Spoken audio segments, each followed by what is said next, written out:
प्यारे देशवासियों, नमस्कार।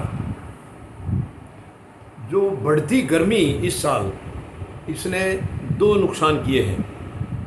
इंसान की सेहत पर भी नुकसान किया है और इंसान की जेब पर भी वार किया है। इस साल गर्मी बहुत ज़्यादा पड़ रही है। कई शहरों में तो मार्च से ही गर्मी शुरू हो गई थी, मार्च से ही, कई जगह अप्रैल से शुरू हुई है। तो इस साल गर्मी बहुत ज़्यादा है और इस साल 2022 का मार्च सबसे ज़्यादा गर्म रहा है। काफ़ी सालों के अंदर सबसे ज़्यादा गर्म रहा है। यानी इतनी गर्मी पड़ी है कि गेहूं की फसल भी बहुत नुकसान हुआ है, उसके अंदर काफ़ी नुकसान हुआ है। और गेहूं की पैदावार इतनी कम हो गई है, हमारी अपनी खपत छोड़िए, जो एक्सपोर्ट करना था उस पर भी बैन लगाना पड़ा है। हालांकि इसमें गवर्नमेंट को मुंह की खानी भी पड़ी है, अपनी बदनामी भी करानी पड़ी है। कि प्रधानमंत्री महोदय ने एक बयान दिया था कि हम सारी दुनिया को ही गेहूँ खिलाएंगे। प्रधानमंत्री महोदय बिना सोचे समझे बोलते हैं, कभी भी किसी चीज़ को तोलते नहीं है, वो बस बोल देते हैं जो दिल में आता है। वो देखते नहीं है कि इसके लिए देश की बदनामी भी हो सकती है। तो इन्होंने एक्सपोर्ट की मतलब सबके पास गेहूँ देने की बात कही और बाद में देखा तो जो अनुमान था उससे कितना कम गेहूँ यहाँ पर हुआ है। तो ये हमारे प्रधानमंत्री महोदय की एक बहुत बड़ी मतलब इनका क्या कहें, मानसिकता कहें या क्या कहें, पद के खिलाफ हैं ये सब बातें, कहना नहीं चाहिए, लेकिन क्या करें।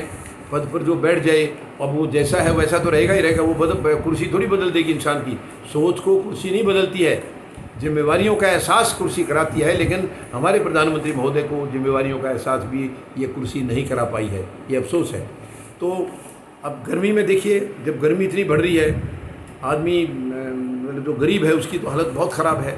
किसी के पास पंखे तक नहीं है, वो कैसे जी रहे हैं। और जो भी थोड़ा बहुत साधन है, यानी उनके जो बिना पंखे काम चल जाता था, पंखे लेने पड़े हैं। जिनका बिना एसी चलता था उनको एसी लेने पड़े हैं। तो जेब पर भी ये भारी पड़ी है गर्मी, और सेहत पर भारी पड़ी है। गेहूँ की पैदावार कम हो गई है और बाकी भी चीज़ों में महंगाई में इतना हो गया है, बहुत ज़्यादा महंगाई बढ़ गई है। तो आदमी फल सब्जियां भी नहीं खा पा रहे हैं। जब फल सब्जियां हम नहीं खा पाएंगे तो डेफिनेट है हमारी सेहत पर असर पड़ेगा, सेहत में कमी आएगी। क्योंकि हम जो सेहत को जो शरीर के लिए ज़रूरत है, सारी चीज़ें स्वस्थ रहने के लिए, वो सब चीज़ें इतनी गर्मी की वजह से हमें मिल नहीं पा रही हैं। काफ़ी चीज़ें ख़राब हो गई हैं, फसलें ख़राब हो गई हैं। तो ये लगातार गर्मी, मैं आपसे वैसे निवेदन भी करूँगा कि आप अपना बचाव ज़रूर रखें, वरना इस गर्मी की वजह से लोग बीमार बहुत हो रहे हैं। अटैक्स वगैरह की जो है, हीट स्ट्रोक के जो है केसेज आ रहे हैं, फिर उनको अस्पताल जाना पड़ रहा है, वहाँ भी जेब के ऊपर डाका पड़ता है। क्योंकि अस्पतालों में इलाज भी जो है वो आपको पता है कि कितना महंगा है। तो कहने का मतलब है, ये बढ़ती गर्मी हमारी जेब पर भी डाका डाल रही है और हमारी सेहत पर भी बहुत नुकसान कर रही है। तो मैं उम्मीद रखूँगा आप अपने आप को बचा कर रखेंगे, अपने परिवार को बचा कर रखेंगे।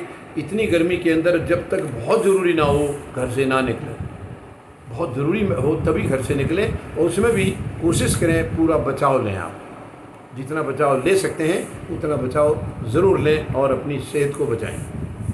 धन्यवाद।